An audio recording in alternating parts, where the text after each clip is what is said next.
नमस्कार, राजस्थान संवाद के क्राइम सेगमेंट में आपका स्वागत है। मैं हूं आपके साथ चेतना शर्मा। आपने फिल्मों में टॉर्चर हाउस देखे होंगे। वहां पर जिस तरीके की सजा दी जाती है, जिस तरीके से टॉर्चर किया जाता है, उसे देखकर रोंगटे खड़े हो जाया करते हैं। लेकिन क्या अगर हकीकत में आपके सामने ऐसी घटना हो जाए तो क्या हो? तो आज ही एक रूह कपा देने वाली कहानी हम आपके लिए लेकर आए हैं। आप सबको बता दूं कि आनंदपाल एक खूंखार गैंगस्टर था। 1992 में आनंदपाल पर केस दर्ज होना शुरू हुए थे। यहीं से मारपीट, मर्डर, अपहरण, डकैती, लूट के काम करने का सिलसिला भी शुरू हो गया था। आनंदपाल ने सबसे पहले अपने करीबी दोस्त जीवन राम को मौत के घाट उतार दिया था। उस पर इसी तरह के अपराध के लगभग 40 केस दर्ज थे। अब उसके टॉर्चर करने की कहानी सुनकर आपके भी रोंगटे खड़े होने वाले हैं। आनंदपाल और उसके गैंग के सदस्य इस तरह से मर्डर करते थे कि रूह तक कांप जाए। पुलिस ने बताया था कि 2006 में नानूराम नाम के व्यक्ति को आनंदपाल के गैंग ने पंखे से उल्टा लटकाकर गर्दन काटने की कोशिश की थी, लेकिन आधी गर्दन काट कर छोड़ दी। फिर गर्दन समेत पूरे शरीर के टुकड़े टुकड़े करके एसिड में डाल दिए थे। यही नहीं छोड़ा, उसे केमिकल में डालने से उसका पूरा शरीर तो नष्ट हो गया था, लेकिन उसके दांत और हड्डियां साबुत बच गई थी। उसे निकाल कर पीस दी और फेंक दिया गया। इस घटना को जिसने भी सुना उसके रोंगटे खड़े हो गए। आनंदपाल की गैंग ने गुमना राम के व्यक्ति के हाथ पैर तोड़ दिए थे और इसके बाद उसकी छाती पर बैठकर उसकी गोली मारकर हत्या कर दी थी। चलिए अब आपको बताने जा रही हूं उसके बुलेट प्रूफ टॉर्चर हाउस की एक कहानी। वहां किडनैप करने के बाद लोगों को टॉर्चर किया जाता था। पुलिस ने जब उस फार्म हाउस पर बने हाउस के बारे में बताया तो कई सारी बातें सामने आई। गैंगस्टर आनंदपाल ने नागौर जिले में लाडनू के पास फार्म हाउस बना रखा था। कहा जाता है कि उसे बनाने में आनंदपाल ने करीब 15 करोड़ रुपए खर्च किए थे और दस्तावेजों के आधार पर यह फार्म हाउस सीता देवी हरिजन नामक एक दलित महिला के नाम पर था। आनंदपाल का टॉर्चर रूम बेसमेंट में ठीक वैसा ही था जैसा आपने किसी डरावनी फिल्मों में देखा होगा। बिल्कुल घुप अंधेरा, 8 फीट ऊंची दीवार, सिर्फ एक रोशनदान ताकि सांस ली जा सके।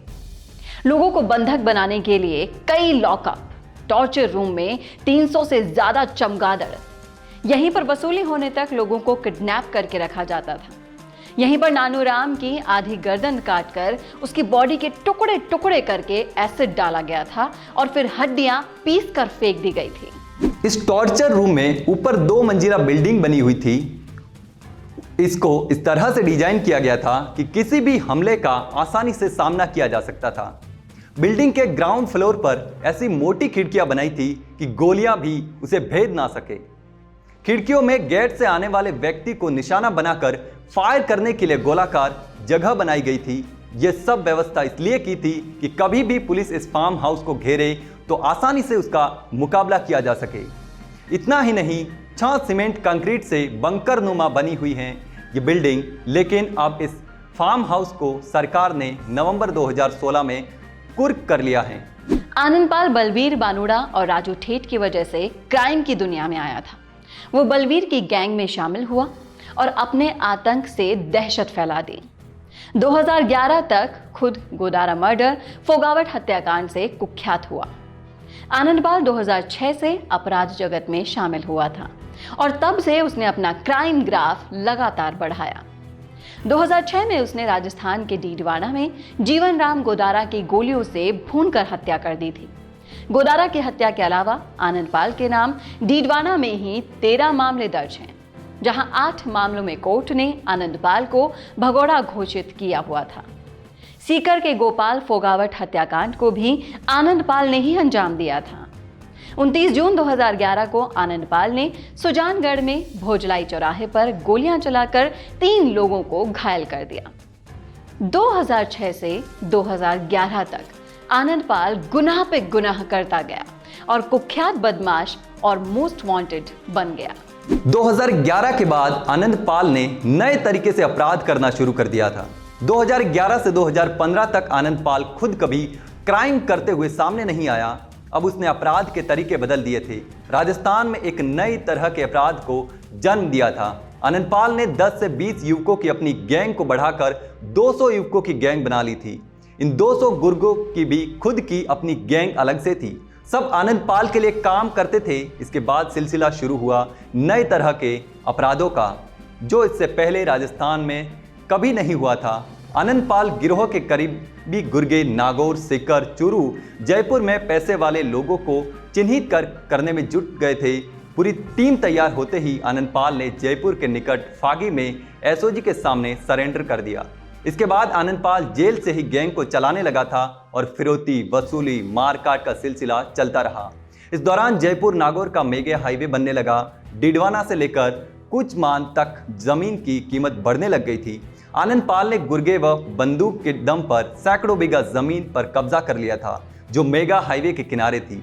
एक एक कर दर्जनों व्यापारियों, उद्योगपतियों को निशाना बनाया।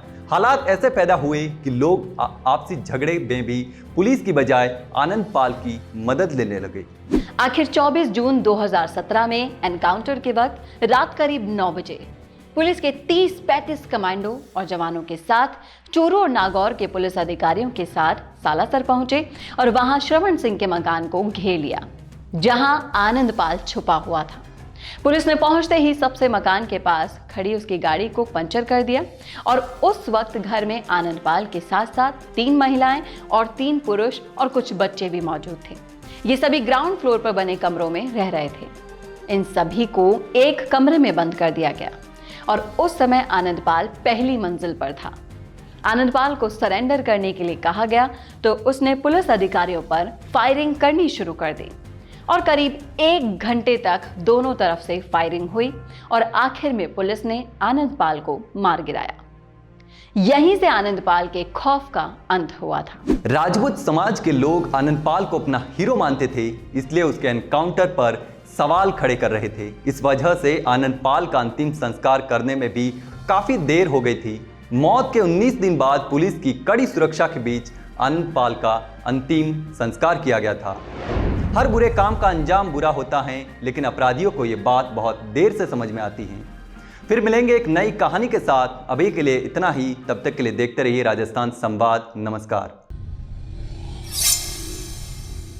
अपने इंटरव्यू के जरिए लोगों को अपने और अपने काम के बारे में बताने से बेहतर और कोई तरीका नहीं हो सकता। और वो इंटरव्यू अगर ऐसे चैनल पर हो जिसमें प्रदेश के 2,70,000 से भी ज्यादा लोग सब्सक्राइबर्स हो, तो आपकी आवाज को बुलंद होने से कोई नहीं रोक सकता।